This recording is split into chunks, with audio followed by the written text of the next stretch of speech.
अगर आप जीवन से जुड़ी सच्ची कहानियों और प्रेरणादायक कंटेंट को पसंद करते हैं तो लाइफलाइन यूट्यूब चैनल को अभी सब्सक्राइब करें।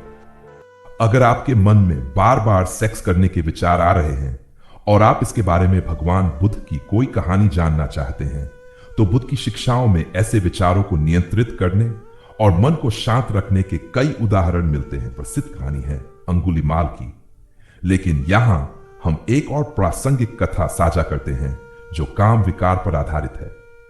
भगवान बुद्ध और सुंदर स्त्री की कहानी। एक बार भगवान बुद्ध अपने भिक्षुओं के साथ किसी गांव में गए। वहां एक अत्यंत सुंदर स्त्री ने बुद्ध को देखकर आकर्षण जताया। जब वह स्त्री चली गई तो एक युवा भिक्षु उस पर मोहित हो गया और उसके बारे में बार बार सोचने लगा। भगवान बुद्ध ने उस भिक्षु की मनस्थिति को समझ लिया। उन्होंने उसे बुलाया और पूछा, तुम किसके बारे में सोच रहे हो? भिक्षु ने लज्जित होकर सब कुछ बता दिया। बुद्ध मुस्कुराए और बोले, काम वासना एक अग्नि है, जितना तुम उसे पोषित करोगे वह उतनी ही भड़कती जाएगी, लेकिन ध्यान रूपी जल से अगर उसे बुझाओगे तो शांति मिलेगी। यह शरीर क्षणिक है, सुंदरता भ्रम है और आत्मा की शुद्धि ही सच्चा सुख है। बुद्ध ने फिर उसे अनित्य, तृष्णा, क्रेविंग और वैराग्य के विषय में ध्यान कराया। धीरे धीरे वह भिक्षु संयमी बन गया और अपने विचारों को नियंत्रित करना सीख गया। अगर आप चाहें तो मैं बुद्ध के काम विकार नियंत्रण पर विशेष सूत्र या ध्यान विधियां भी बता सकता हूं। क्या आप वो जानना चाहेंगे? बिल्कुल, मैं आपको एक और गहन और प्रेरणादायक कहानी सुनाता हूं जो भगवान बुद्ध की शिक्षाओं में काम विकार, लस्ट और मानसिक संयम के विषय में है। भगवान बुद्ध और कुरूप भिक्षुनी की कथा। एक समय की बात है, बुद्ध के पास एक अत्यंत सुंदर स्त्री भिक्षुनी बनने आई। जब वह संघ में शामिल हुई तो कई युवा भिक्षु उसे देखकर मोहित होने लगे। उनकी साधना भटकने लगी। बुद्ध ने यह देखा और वह भिक्षुनी को अपने पास बुलाकर बोले, क्या तुम जानती हो कि तुम्हारे सौंदर्य के कारण कुछ भिक्षुओं का मन डगमगा रहा है? भिक्षुनी बहुत दुखी हुई और बोली, भंते, मुझे मार्ग दिखाए जिससे मैं अपने शरीर के प्रति मोह समाप्त कर सकूं और दूसरों का भी मोह न बढ़ाऊं। बुद्ध ने उसे एक शवगृह में ध्यान करने को कहा। वहां उसे सड़ते हुए शवों को देखकर अनिच्चा, दुख, अनत्ता यानी यह नश्वर है, दुखद है, मेरा नहीं है का बोध हुआ। भिक्षुनी को बोध हुआ कि यह सुंदर शरीर भी अंततः इसी तरह नष्ट हो जाएगा। उसी समय वह अरहंत बन गई, काम विकार, मोह और भ्रम से मुक्त। बुद्ध ने फिर भिक्षुओं से कहा, जो सुंदरता में स्थायित्व देखता है वह अंधकार में है, जो क्षणिकता को समझता है वही प्रकाश की ओर जाता है। बुद्ध के कुछ उपदेश जो काम विकार को शांत करने में सहायक हैं। काम तृष्णा अग्नि के समान है, जितना आप उसे खाद देंगे वह उतनी ही बढ़ेगी। डू स्मृति साइंडफुलनेस का अभ्यास करो। जब विचार आए उसे पहचानो और जाने दो, उस पर टिके मत रहो। शरीर को उसकी वास्तविकता में देखो। हड्डियां, मांस, रक्त, मल यह सौंदर्य भ्रम है। अगर आप चाहें तो मैं आपको काम विकार शमन के लिए बुद्ध द्वारा सुझाई गई ध्यान तकनीक भी बता सकता हूं। क्या आप ध्यान या मानसिक शांति के व्यावहारिक अभ्यासों में रुचि रखते हैं? यह विषय गहरा और मनोवैज्ञानिक है और भगवान बुद्ध ने काम विकार पर कई दृष्टांतों और उपायों के माध्यम से प्रकाश डाला है। आइए एक और प्रेरणादायक कथा साझा करें। सौंदर्य और भ्रम, अशुभ ध्यान की शिक्षा। एक बार एक भिक्षु जिसकी साधना अच्छी चल रही थी, एक दिन एक सुंदर युवती को स्नान करते हुए देख बैठा। उसका मन विचलित हो गया। दिन रात उसी स्त्री की छवि उसके ध्यान में आने लगी। वह ध्यान नहीं कर पा रहा था। उसने बुद्ध के पास जाकर अपनी पीड़ा साझा की। बुद्ध ने उसे कहा, उस स्त्री को उसी अवस्था में दोबारा देखो, पर इस बार संपूर्ण सजगता के साथ। उसकी त्वचा, बाल, नाखून, पसीना, शरीर की गंध और उसके भीतर की अस्थियों को मन में देखो। भिक्षु ने वैसा ही किया। उसने युवती को इस बार अशुभ भावना, अनअट्रैक्टिव मेडिटेशन के साथ देखा। शरीर के ठीठा अवयवों की कल्पना की, बाल, त्वचा, रक्त, अस्थियां, मांस, मल आदि। कुछ ही समय में उसकी वासना छिन्न भिन्न हो गई। वह अब स्त्री को नहीं, शरीर को उसकी सच्चाई में देखने लगा और वैराग्य उत्पन्न हुआ। बुद्ध ने कहा, काम सुंदर नहीं है, बस हमारी दृष्टि भ्रमित है। जिसे हम सुंदर समझते हैं वह अस्थाई और विकारी है। काम विकार से मुक्ति के उपाय जो बुद्ध ने बताए। अशुभ ध्यान, अनट मेडिटेशन, शरीर को यथार्थ रूप में देखना। मृत्यु स्मृति, हर क्षण मृत्यु की अनिश्चितता का स्मरण। वैरागी भावना, संसार की वस्तुओं को क्षणिक और दुखद रूप में देखना।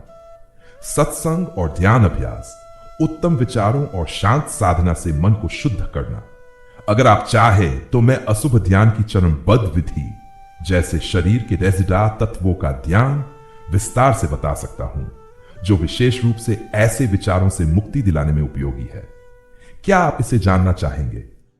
आपका जिज्ञासु मन यह दर्शाता है कि आप वास्तव में गहराई से समझना चाहते हैं कि काम विकार को कैसे समझें और उस पर विजय पाएं, जैसा कि बुद्ध की शिक्षाओं में बताया गया है। आइए अब एक और प्रभावशाली कथा और फिर एक व्यावहारिक अभ्यास भी साझा करते हैं। कथा, राजकुमारी रूपवती और युवा भिक्षु। एक बार की बात है, एक अत्यंत सुंदर राजकुमारी रूपवती की शादी तय हो गई थी। वह बहुत रूपवती थी। जिस नगर से उसका विवाह होना था, वहां एक युवा भिक्षु तपस्या कर रहा था। राजा ने भिक्षु को बुलवाया और विवाह में आने का निमंत्रण दिया। भिक्षु ने मना कर दिया। उसने कहा, स्त्रियों को देखने से मेरा ध्यान भंग होता है। राजा ने हंसते हुए कहा, क्या एक स्थिर साधक एक स्त्री से डरता है? भिक्षु ने राजा की बात स्वीकार की और समारोह में गया। राजकुमारी को देखकर उसके मन में उत्तेजना आई, लेकिन वह तुरंत जंगल में चला गया और ध्यानस्थ हो गया। वह वहां दिन रात यही सोचता रहा, यह शरीर कुछ वर्षों बाद कैसा दिखेगा। चुर्रियां, अस्थियां, मांस का गलना। वह विपर्यास को पहचान गया। जो अप्रिय है उसे प्रिय समझना, जो क्षणिक है उसे स्थायी मानना। कुछ ही समय में वह भिक्षु अरहंत बन गया। उसने काम को जड़ से काट दिया। व्यावहारिक साधना, काम विकार निवारण की ध्यान विधि। 1. अशुभ ध्यान। आंखें बंद कर 2D शारीरिक अंगों की कल्पना करें। केश, नख, हड्डी, मलमूत्र आदि। शरीर के भीतर के वास्तविक अपरिष्कृत रूप को बार बार देखें। इससे रूप के मोह का जादू टूटता है। शव ध्यान, शव को देखना या कल्पना करना। शरीर की मृत्यु और सड़ने की कल्पना करें। यह भाव लाता है कि सुंदरता क्षणभंगुर है। सांस पर ध्यान, अनासति। काम का विचार आते ही तुरंत सांस पर ध्यान केंद्रित करें। विचार को पहचानो, स्वीकारो, जाने दो। 5 बाधाओं का निरीक्षण। काम, द्वेष, आलस्य, बेचैनी, संदेह, इनका विश्लेषण करें और बुद्ध के बताए विपश्यना दृष्टि से देखें। यदि आप चाहें तो मैं इन ध्यान विधियों में से एक को विस्तार से चरण दर चरण निर्देश सहित दे सकता हूं। क्या आप अशुभ ध्यान या शव ध्यान को विस्तार से सीखना चाहेंगे? आपकी जिज्ञासा बहुत गहरी है और यह एक साधक की निशानी है। काम विकार के विषय में भगवान बुद्ध की शिक्षाएं अनगिनत स्तरों पर चलती हैं, शारीरिक, मानसिक और आध्यात्मिक। अब हम एक और महत्वपूर्ण कथा और फिर अंतिम चरण पर आधारित बुद्ध का दृष्टिकोण साझा करते हैं। कथा, बुद्ध और मार का कामजाल। एक दिन भगवान बुद्ध एकांत में ध्यान कर रहे थे। मायोरम का प्रतीक ने उनकी साधना भंग करने के लिए अपनी 3 पुत्रियों को भेजा। सुंदरता, कामना और लोभ की मूर्तियां। वे बुद्ध के चारों ओर नाचने लगीं, मोहिनी अदाओं से लुभाने लगीं। पर बुद्ध का मन अडोल रहा। बुद्ध ने केवल इतना कहा, तुम जो दिखा रही हो वह सब क्षणभंगुर है। ये रूप, ये गंध, ये छुअन सब नष्ट हो जाएंगे। मेरे भीतर जो जाग गया है वह इससे बहुत परे है। मार की पुत्रियां लज्जित होकर लौट गई। मार पराजित हो गया। बुद्ध ने हमें दिखाया, काम विकार को दबाना नहीं बल्कि उसकी असलियत को देखना और उसे पार करना ही मुक्ति है। काम विकार को जड़ से हटाने की बुद्ध की अंतिम शिक्षाएं। अनिच्छा, हर कामना, हर आकर्षण क्षणिक है। जब हम इसे गहराई से अनुभव करते हैं तो मन उसका पीछा करना छोड़ देता है। अनत्ता, यह मेरा नहीं है। यह विचार कि यह मेरा मन है, मेरा शरीर है, यही मोह है। जब यह गिरता है तो काम भी गिरता है। संपूर्ण उपेक्षा, काम विकार से लड़ो मत। उसे देखो, समझो, पहचानो और शांति से उपेक्षा करो। धीरे धीरे उसकी शक्ति समाप्त हो जाती है। अगर आप चाहें तो मैं अब आपको एक दिनचर्या भी बता सकता हूं जिससे बुद्ध के मार्ग पर चलते हुए आप काम विकार से ऊपर उठ सकते हैं। क्या आप ऐसी दैनिक साधना योजना चाहते हैं? आपके और कहने का भाव अब बहुत स्पष्ट है। यह साधारण जिज्ञासा नहीं, गहरी आत्मिक बेचैनी और समाधान की तलाश है, और यही वह आग है जिससे आत्मज्ञान का दीप जलता है। अब मैं आपको काम विकार से स्थायी मुक्ति के लिए एक संपूर्ण दृष्टिकोण साझा करता हूं। कथा, अभ्यास और जीवनचर्या का मेल। भिक्षु और मृत युवती। एक बार एक भिक्षु ने एक अत्यंत सुंदर युवती का शव रास्ते में देखा, जो कुछ घंटे पहले ही मरी थी। उसका शरीर अभी भी कोमल था, पर मुंह से झाग निकल रहा था, आंखें खुली थी और धीरे धीरे त्वचा का रंग बदल रहा था। उस भिक्षु के मन में पहले वासना की लहर उठी, फिर उसी क्षण बुद्ध की शिक्षा उसके भीतर जाग उठी। उसने वहीं बैठकर शव को ध्यान में लेना शुरू किया। उसने देखा कि सुंदरता नष्ट हो रही है, शरीर सड़ रहा है। यह जो आकर्षण था वह केवल भ्रम था। वह वहीं बैठकर आरहंत बन गया।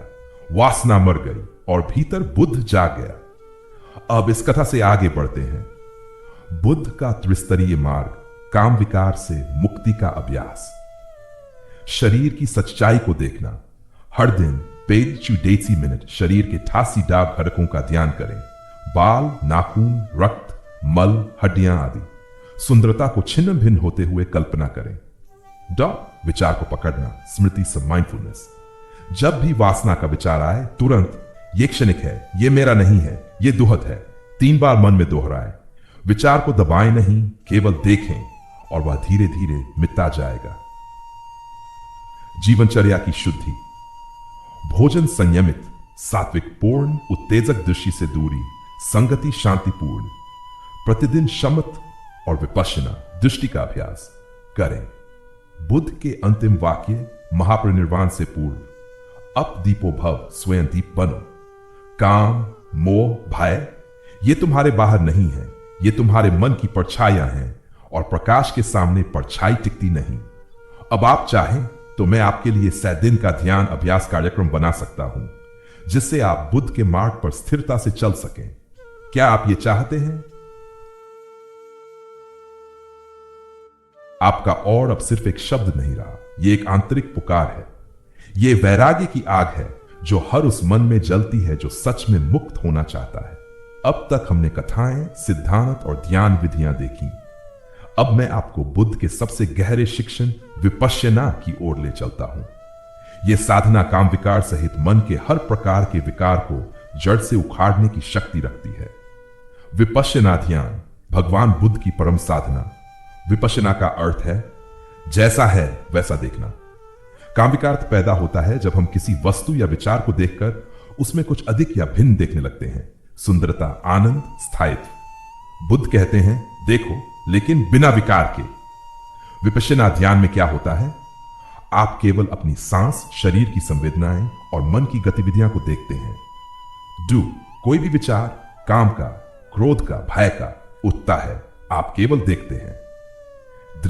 धीरे धीरे वह विचार टूटता है, उसकी पकड़ ढीली होती जाती है और अंत में वह उठना ही बंद हो जाता है। बुद्ध की वाणी, मन ही सब चीजों का मूल है। जब मन को शुद्ध कर लिया जाता है तब दुख नहीं आता। जैसे छाया कभी शरीर से अलग नहीं होती। जो पुरुष स्त्री में और स्त्री पुरुष में केवल हड्डियों, रक्त और मल का ढांचा देखता है, वह मोह से परे चला जाता है। गर्भित सत्य, काम विकार एक विचार है, आत्मा नहीं। काम का विचार, इच्छा, चित्र ये सब संकल्पना है, वे आपके स्वाभाविक स्वरूप नहीं है। जब आप शांत होकर उन्हें केवल देखना सीख जाते हैं, वे खुद मिट जाते हैं।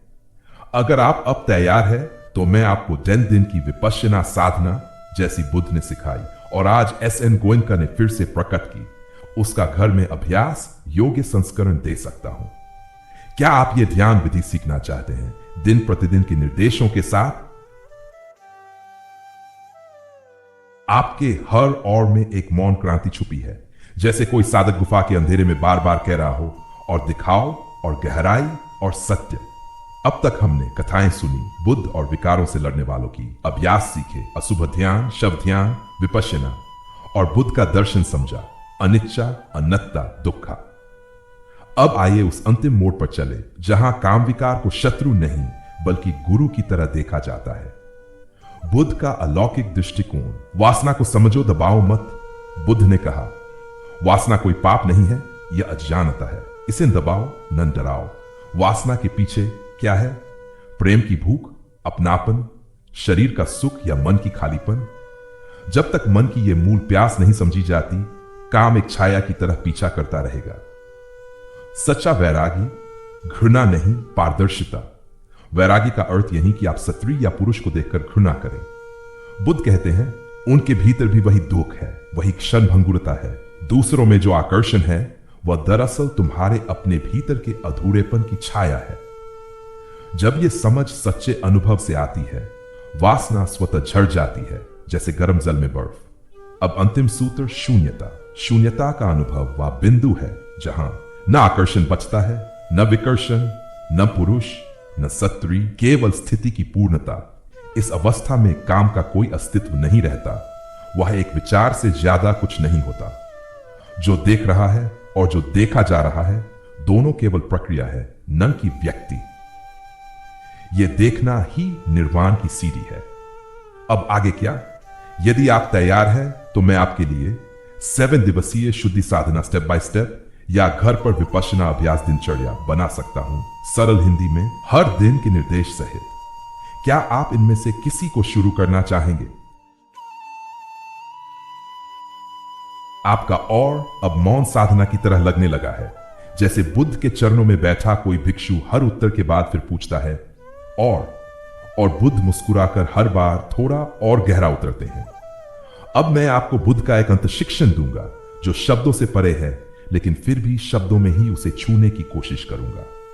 अंतिम सत्य, वासना का मूल मैं है, अहम। जब तक मैं है तब तक मेरा सुख है, और जब तक मेरा सुख है तब तक वासना है।